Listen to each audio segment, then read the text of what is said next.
Have you ever had like a feeling that there is something missing? There's something quite not right with physics today of how we understand it, and when it comes to quantum physics and the link between that and the way we try to connect it to classical physics. Well, we learn on school that mass creates, no, mass bends spacetime, but what if it doesn't? So, what if mass doesn't bend spacetime like this, but it creates it? It's like me and you, we want to be where it's room for us.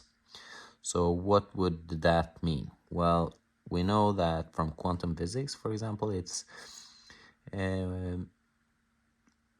when you look for an electron, you can say where it's probably at, but you can't actually say exactly where it is.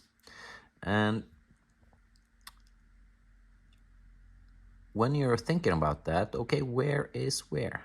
When where is not created yet, things start to make sense. I'm not gonna go further into that, but I'm gonna try to see if that was the case, what would the observations in classical physics be? Okay, first of all, let's say we have one object far away here, and let's say this is Earth, and we have light traveling to us. Okay, fine, should be good, but we know there is something going on here. It's not quite that easy because there is some redshift going on here, and we know that distance between objects far away is increasing. Okay, so let's move further on this. Okay, let's say if objects create space-time, this could be what's causing them to move. So if an object moves this way, it actually means that it is creating more space-time in front of it compared to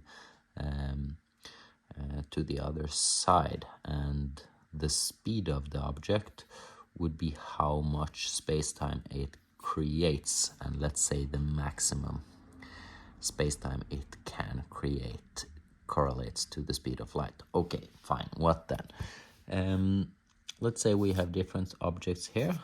All are, let's say they are stationary, all are producing space-time. All the space-time that is created on the path between the light traveling from point A to planet Earth has to go through an increasing amount of space-time. Okay, what would we observe then? Well, the distance between the object would increase without some sort of mysterious force. The wavelengths would be longer due to the increased amount of space-time. Okay, and I was thinking, okay, if this is true, it should be viewable from in many cases. And the more I think of it, the more logical this becomes. So if you take, for example, a wheel, so let's say it's a bicycle wheel, and you spin it up fast, what happens then? Okay, we have a gyro. We all know how they behave. So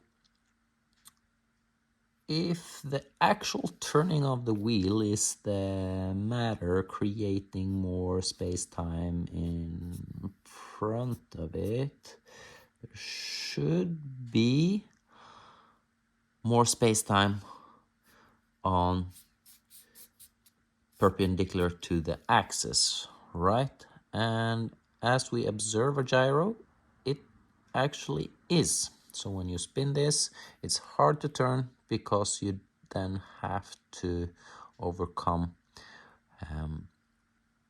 the extra space-time created on the outside. Okay, is there other things that might be more logical if this was the case? Well, if you take black holes, why aren't stuff being sucked up in black holes? We are told they are, but we can't actually observe that so very well. So if you have a black hole here, you have the event horizon, and what happens when you travel, when the atom or the matter or whatever travels towards this, the speed increases and increases and increases right up until event horizon, where the speed is more or less the speed of light.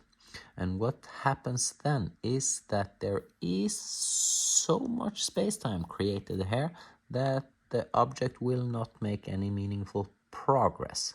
So this turns things like upside down, that black holes are a beautiful place where time stands still, because there is quite simply too much space-time to ever get there, because you will slow down the closer you get, as there is more space-time to go through. I could probably, the more I think of this, I think we're onto something here. I haven't seen anyone else try to explain it like this. Let me know your thoughts, and if you have any ideas.